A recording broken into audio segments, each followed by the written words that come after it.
है आपका अक्षत दुनिया वेब टीवी में और मैं हूं आपके साथ शिप्रा। चलिए शुरुआत करते हैं बुलेटिन की।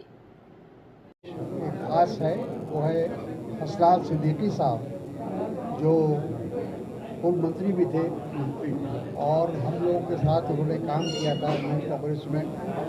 तो उनकी याद में एक जलसा हो रहा है, उसी में हम शामिल होने के लिए आए हैं।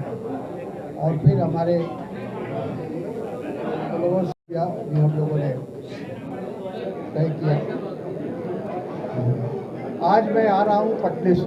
पटना, आप सब इस बात से भी शायद वाकिफ होंगे कि मैं बिहार का रहने वाला हूँ और कल पटने में बहुत जो तमाम जो विपक्ष है उसकी बैठक हुई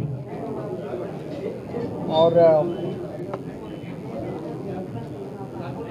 कल उसकी बैठक थी। 17 पार्टी के नेता उसमें शामिल हुए, कई मुख्यमंत्री शामिल हुए। तो वो बैठक बहुत महत्वपूर्ण थी। जैसा आप सब लोग जानते हैं कि एक लंबे समय के बाद तमाम विपक्ष सर जोड़कर कल बैठा पटने में हमारे मुख्यमंत्री नीतीश कुमार जी की पहल पर, और उसमें बहुत गंभीर चिंतन हुआ, मंथन हुआ कि कैसे आने वाले 2024 में हम भारतीय जनता पार्टी को परास्त कर सकते हैं, कैसे क्या रणनीति बननी चाहिए। को जुलाई में ये शिमला में होगी। तो कहने का मतलब ये है कि अभी कई बैठकें होंगी और हमें उम्मीद है, विश्वास है, क्योंकि आप सब लोग इस बात से वाकिफ होंगे कि 2019 में भारतीय जनता पार्टी को जो लोकसभा का चुनाव हुआ था उसमें मात्र 38% वोट मिला, 38%, लेकिन उनको पूर्ण बहुमत मिला, 300 से ऊपर उनको सीट मिली। लेकिन दूसरी ओर विपक्ष को 62% वोट मिला, लेकिन क्योंकि हमारा वोट अलग अलग हिस्सों में बंट चुका था, तो जिसकी वजह से 62% वोट जो भाजपा के खिलाफ था उसको हम इकट्ठा नहीं कर पाए, जिसकी वजह से हम सरकार नहीं बना पाए। इस बार हमारा ये प्रयास है कि जो 62% वोट भारतीय जनता पार्टी के खिलाफ इस देश में 2019 में था, आज वो और कहीं बढ़ चुका है। वैसे उस वोटों को कैसे इकट्ठा किया जाए, कैसे एकजुट किया जाए और एक सेकुलर और धर्मनिरपेक्ष सरकार देश में पूरा करने जा रही है।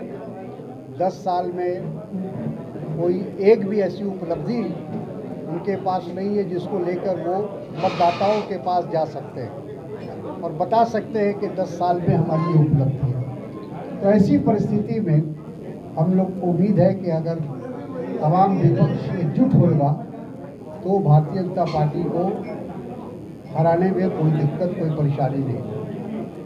अब आप कोई सवाल करना चाहें तो। आपको लगता है कि क्योंकि जितना विपक्ष है उसमें आपस में संवाद, संपर्क, समन्वय ये स्थापित हो पाएगा? क्योंकि आज ही मुख्यमंत्री शिवराज सिंह चौहान ने जो बैठक हुई है उनकी तुलना जो है सांप और बंदरों से की है। वो कह रहे हैं कि जो बैठक हुई है और उसके अलावा दूसरे अन्य जो व्यंग्यात्मक बातें हैं वो कही है उन्होंने, तो ये बैठक को एक हास्यास्पद रूप दे रहा है सर बीजेपी को। तो देखिए, उनको इतिहास थोड़ा सा पढ़ना भी पड़ेगा, देखना भी पड़ेगा।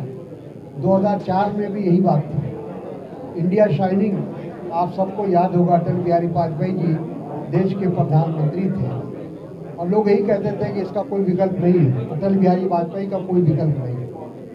लेकिन 2004 में तमाम विपक्ष के लोग मिले और यूपीए बना और यूपीए सरकार बनी और डॉक्टर मनमोहन सिंह देश के प्रधानमंत्री बने।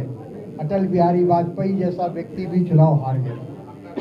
तो ये ऐसा नहीं है, ये लोकतंत्र है, यहाँ किसी की बकौती नहीं है।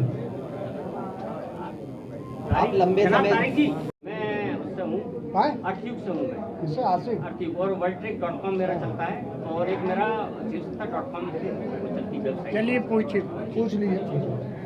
तो मेरा क्वेश्चन ये था कि भारत में लोकतंत्र से खतरा किसको है, या सरकार से?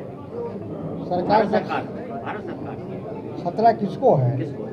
देश को खतरा है, देश की एकता अखंडता को खतरा है। ये तो छिपी हुई नहीं। और ये बात तो हमारे प्रधानमंत्री जी जिस सवाल से वो भाग रहे थे 9 साल से, वो सवाल अमेरिका में जाके लोगों ने उनसे कर दिया, वहाँ की मीडिया ने कर दिया कि लोकतंत्र खतरे में है, लोगों की आज़ादी खतरे में है। इस देश के अंदर जो अल्पसंख्यक समुदाय है वो डर और खौफ में जी रहा है। ये बात अमेरिका में वहाँ के प्रेस वाले ने कह दिया, क्योंकि यहाँ के प्रेस वाले तो बेचारे बंधे हुए हैं, उनके ऊपर कुछ मजबूरियाँ हैं उनके साथ, लेकिन वहाँ के प्रेस ने ये सवाल उठा दिया, तो जवाब देना मुश्किल हो गया प्रधानमंत्री जी। आज जो बैठक हुई है उसमें आम आदमी पार्टी ने अपने आप को अलग कर लिया है। कांग्रेस की चुप्पी के चलते आम आदमी पार्टी के जो मुख्यमंत्री हैं अरविंद केजरीवाल, वो इस बैठक से अलग थलग नजर आए। आपका क्या मानना है, यदि अभी से ही यदि इस बैठक में? देखिए, ऐसा है, कोई भी इस तरह का जब शुरू होता है, कोई भी आंदोलन शुरू होता है या कोई मुहिम शुरू होता है, तो कुछ लोग आपका 1 कदम चलेंगे, कोई 2 कदम चलेगा, कोई 10 कदम चलेगा। तो इसका ये मतलब नहीं है कि हम निराश हो जाएंगे या हम कमज़ोर हो जाएंगे। हमारा है कि जो भारतीय जनता पार्टी के खिलाफ लोग हैं, जो इस देश से भारतीय जनता पार्टी का शासन खत्म करना चाहते हैं, मोदी जी को प्रधानमंत्री से हटाना चाहते हैं, वो हमारे साथ चलेंगे। जो गांधी की विचारधारा के लोग हैं, जो गांधी पर जिनका विश्वास है, वो हमारे साथ चलेंगे, 10 कदम चलेंगे। लेकिन ठीक है, बीच में कुछ 1-2 लोग ऐसे भी होंगे जो हमको छोड़कर चले जाएंगे, तो उनकी वजह से हमारा आंदोलन, हमारा मूवमेंट कमज़ोर हो जाएगा, ऐसा नहीं है। विपक्ष की तरफ से प्रधानमंत्री पद का चेहरा को चर्चा हो रही है। 2004 में कोई चेहरा नहीं था। आपको याद दिलाना चाहेंगे कि 2004 में कोई चेहरा नहीं था हमारे पास। डॉक्टर मनमोहन सिंह सर्वसम्मति से प्रधानमंत्री मान लिए गए थे। ये तो चुनाव के बाद जब परिणाम आएगा, सांसद चुनकर आएंगे, सरकार बनाने की स्थिति में हम होंगे, तो उस समय हम अपना नेता चुन लेंगे। सर, दूसरा ये कि केंद्र की जो मोदी सरकार है, चीज़ें उनको याद आती हैं जिससे विवाद खड़ा हो और जिससे पोलराइजेशन हो, जिससे ध्रुवीकरण हो। उनका मकसद हरगिज़ ये नहीं है कि समान संहिता लागू हो। ठीक है। भोपाल की ताज़ा खबरों के लिए हमारे YouTube चैनल को लाइक करें और सब्सक्राइब करें। धन्यवाद।